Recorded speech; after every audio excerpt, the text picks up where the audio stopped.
Nam mô Bổn Sư Thích Ca Mâu Ni Phật. Nam mô Đức Từ Phụ A Di Đà Phật. Cùng 10 phương chư Phật, chư Bồ Tát thánh chúng, chí tâm đảnh lễ Bồ Tát sơ phát tâm, Lê Văn Sơn pháp danh diệu âm, sinh năm 1935, cùng các chư vị hương linh đang còn thân chung ấm trong 10 phương chư Phật, cùng pháp giới chúng sanh.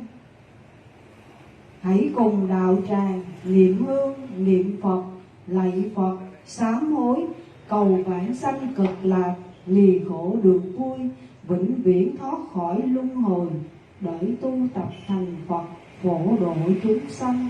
A Di Đà Phật. A Di Đà Phật. Tịnh pháp giới chân ngôn, Tịnh pháp giới chân ngôn, An Lam tỏa hang, An Lam tỏa hang, An Lam tỏa hang, An Lam tỏa hang, An Lam tỏa hang, An Lam tỏa hang. Tịnh tam nghiệp chân ngôn, Tịnh tam nghiệp chân ngôn, An ta phạ bà phạ, An ta phạ bà phạ, Phục đà ta phạ, Phục đà ta phạ, Đạt mà ta phạ, Đạt mà ta phạ, bà phạ thuộc tổ ấm, bà phạ thuộc độ hán, An ta phạ bà phạ, An ta phạ bà phạ, Phục đà ta phạ, Phục đà ta phạ, Đạt mà ta phạ, Đạt mà ta phạ, bà phạ thuộc tổ ấm, bà phạ thuộc độ hán, An ta phạ bà phạ, An ta phạ bà phạ, Phục đà ta phạ, Phục đà ta phạ, Đạt mà ta phạ, Đạt mà ta phạ, bà phạ thuộc độ ấm, bà phạ thuộc độ hán, An thổ địa chân ngôn, An thổ địa chân ngôn, Nam mô Tam Mãn Đan, Nam mô Tam Mãn Đan, một đà nắm, một đà nằm, An đồ rô đồ rô, An độ rô độ rô, địa vị ta bà ha, địa vị ta bà ha. Nam mô Tam Mãn Đan, Nam mô Tam Mãn Đan, một đà nắm, một đà nằm, An đồ rô đồ rô, An độ rô độ rô, địa vị ta bà ha, địa vị ta bà ha. Nam mô Tam Mãn Đan, Nam mô Tam Mãn Đan, một đà nắm, một đà nằm, An đồ rô đồ rô, An độ rô độ rô, địa vị ta bà ha, địa vị ta bà ha. phổ cúng dường chân ngôn, Phổ cúng dường chân ngôn, An nga nga năng tan, An nga nga nắng tan, bà phạ Việt Nhật ra hồng,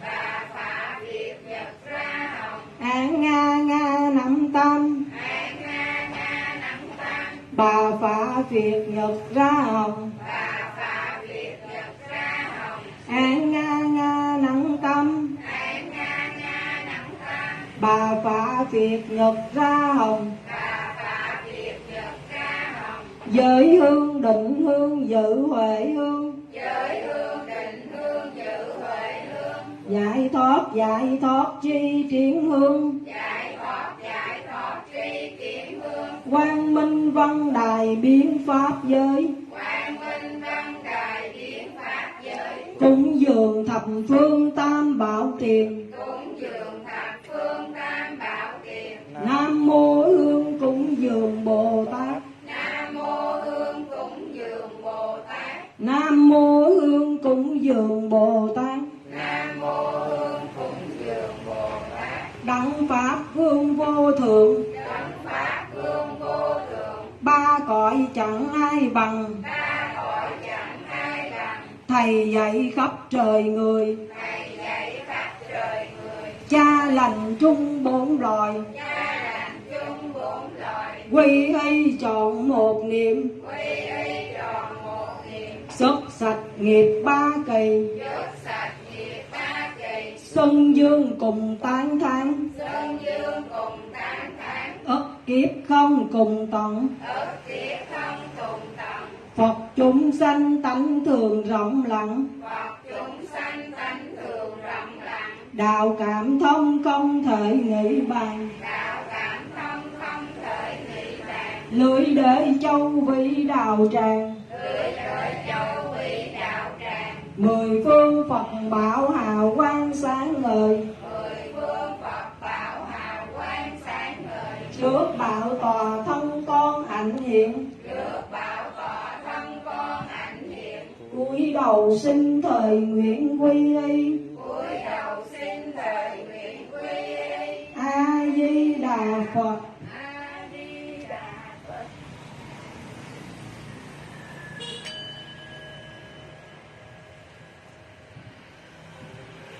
Chỉ tâm đảnh lễ, Chỉ tâm đảnh lễ, Nam mô Tận Hưng Phong, Nam mô Tận Hư Không, biến pháp giới, biến pháp giới, quá hiền vị lai, quả hiện vị lai, thập phương chư Phật, thập phương chư Phật, tôn pháp hiền thánh tăng, tôn pháp hiền thánh tăng, thường trụ tam bảo. thường trụ tam bảo. A Di Đà Phật.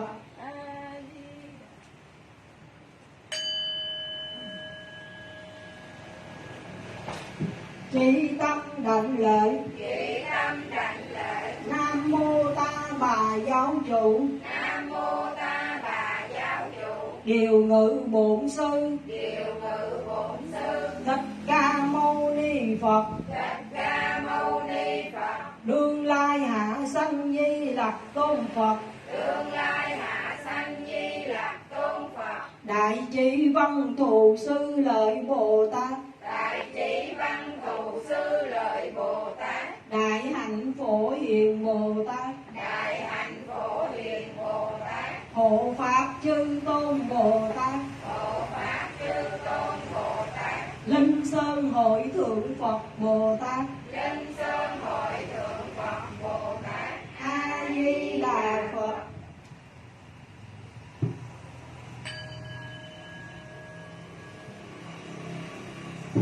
Chỉ tâm đảnh lễ, Chỉ tâm đảnh lễ, Nam mô Tây phương cực lạc, Nam mô Tây phương cực lạc, khởi giới đại từ đại bi, thế giới đại từ đại bi, tiếp dẫn đạo sư. tiếp dẫn đạo sư. A Di Đà Phật.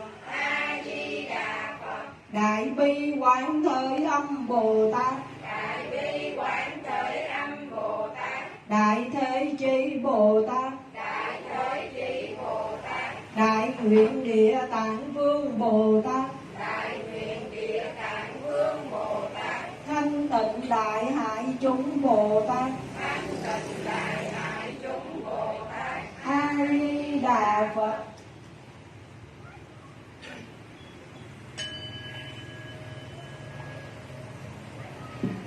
Kỳ nguyện Tùy nguyện đệ tử chúng đặng, đệ tử chúng đặng, cung tụng Phật tiền, cung tụng Phật tiền, xưng niệm thánh hiệu vạn đức hồng danh A Di Đà Phật. xưng niệm thánh hiệu vạn đức hồng danh A Di Đà Phật, Hộ niệm cho Bồ Tát sơ phát tâm, hộ niệm cho Bồ Tát sơ phát tâm, lời văn sơn pháp danh diệu âm, lời văn sơn pháp danh diệu âm, cùng các chư vị hương linh cùng các chư vị hương linh đang còn thân trung ấm, đang còn thân trung ấm, trong mười phương chư Phật, trong mười phương chư Phật, cùng pháp giới chúng sanh, cùng pháp giới chúng sanh, ngưỡng mong đức từ phụ A Di Đà, ngưỡng mong đức từ phụ A Di Đà, cùng mười phương chư Phật, cùng mười phương chư Phật, chư Bồ Tát thánh chúng, chư Bồ Tát thánh chúng, quan giảng đạo tràng, quan giảng đạo tràng, tác đại chứng minh, tác đại chứng minh, từ bi gia hộ. từ bi gia hộ. A Di Đà Phật. A Di Đà Phật. Nam mô cầu sám hối Bồ Tát Ma Ha Tát, Nam mô cầu sám hối Bồ Tát Ma Ha Tát, Đệ tử xưa nay tạo nhiều nghiệp ác, Đệ tử xưa nay tạo nhiều nghiệp ác, cũng bởi vô thị tham sân si, cùng với vô thị tham sân si, từ thân khẩu ý phát sinh ra. từ thân khẩu ý phát sinh ra. Nay nguyện thành tâm xin sám hối, Nay nguyện thành tâm xin sám hối, trước thập phương chư Phật, trước thập phương chư Phật, cùng chính cõi pháp giới chúng sanh, cùng chính cõi pháp giới chúng sanh, cùng các chư vị hữu duyên và nghịch duyên, cùng các chư vị hữu duyên và nghịch duyên, hữu hình và vô hình, hữu hình và vô hình, từ vô thị kiếp đến nay của đệ tử. từ vô thị kiếp đến nay của đệ tử. A Di Đà Phật. A Di Đà Phật. Quy mạng lợi A Di Đà Phật. Quy mạng lợi A Di Đà Phật. Ở phương Tây thế giới an lành, Ở phương Tây thế giới an lành, đệ tử chúng đặng phát nguyện vãng sanh, đệ tử chúng đặng phát nguyện vãng sanh, cuối sinh đức từ bi tiếp độ. cuối sinh đức từ bi tiếp độ. Nam mô Tây phương cực lạc, Nam mô Tây phương cực lạc, thế giới đại từ đại bi, thế giới đại từ đại bi, tiếp dẫn đạo sư. tiếp dẫn đạo sư. A Di Đà Phật.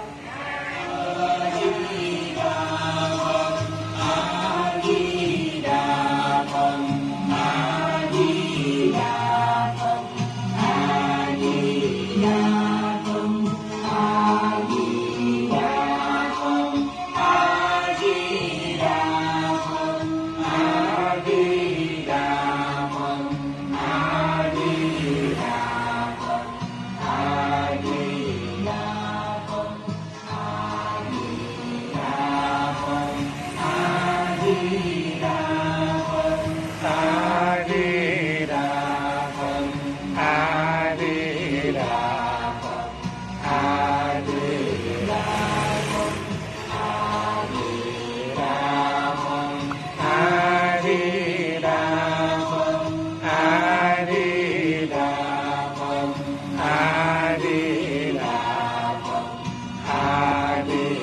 Đà Phật.